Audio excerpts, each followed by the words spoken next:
Oui, le scrapbooking, c'est l'une des activités tendance du moment. Alors le principe est relativement simple, en tout cas a priori. On prend des photos, on les découpe, on les colle d'une façon particulière, le tout dans un souci de création artistique. Vous voyez, c'est ce que l'équipe est en train de faire. Quand on est branché, on dit qu'on fait du scrap, paraît-il.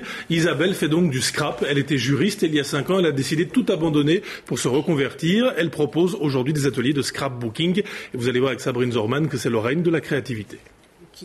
C'est une passionnée qui est devenue une professionnelle. Pour elle, le scrap est assimilé à un art accessible à tous.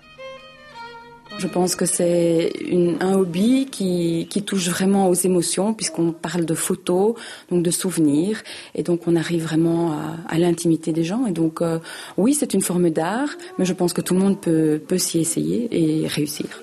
On garde quand même à l'idée, en tout cas moi je garde à l'idée la photo, et donc c'est ça qui va guider le choix de la mise en page et de tout ce qui va tourner autour, du décor, du choix de la couleur de page, etc.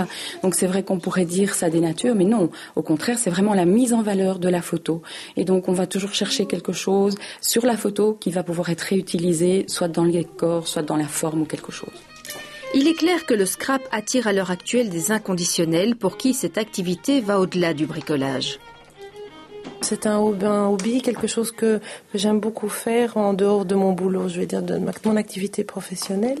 Et disons que c'est un délassement. Je veux dire, quand je fais ça, je me concentre sur les photos. C'est un déstressant. Est-ce que tout le monde peut le faire ? Oui, je pense vraiment que tout le monde peut faire du scrap, réellement. J'ai des gens qui sont doués et des moins doués, et il y en a qui sont absolument avec 2 mains gauches, et ça marche aussi. Quand on commence une activité de scrapbooking, on sait quand on commence, on ne sait pas quand on finit.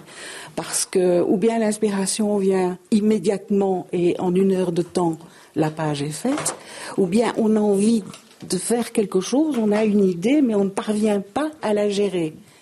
Alors ça met un peu plus de temps, et puis on tourne, et puis tout d'un coup, ça vient, et alors là c'est comme un feu d'artifice, c'est magique, voilà.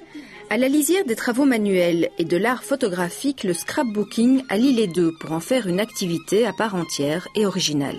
C'est une extension de la photo, mais on n'a pas besoin d'avoir de magnifiques photos pour faire du scrap. C'est vrai que quand on a une belle photo, il faut peu de choses pour l'agrémenter, que ce soit beau au niveau du résultat. Mais même si on a des photos ratées ou mal prises, il y a moyen de faire quelque chose d'extraordinaire. Donc à partir de là, on peut vraiment travailler toutes les photos. Et bricolage, oui, puisque c'est manuel, on travaille, on découpe la photo, on trace, on apporte des matières comme du sable, du raffia, etc. Donc il y a les deux parties qui se rejoignent dans une seule et même page, oui. Les élèves d'Isabelle avaient un défi à relever, réaliser avec les mêmes photos une planche différente. Au vu du résultat, il est clair que chacun peut développer son style. Voilà, et si vous aussi vous êtes à la recherche d'idées de scrapbooking, je vous donne l'adresse du site internet d'Isabelle, www.thescrapfactory.com. C'est vous qui allez garder le scrapbooking réalisé en plateau par l'équipe. On a quand même encore du travail. Ah non, écoutez, je vous le laisse pour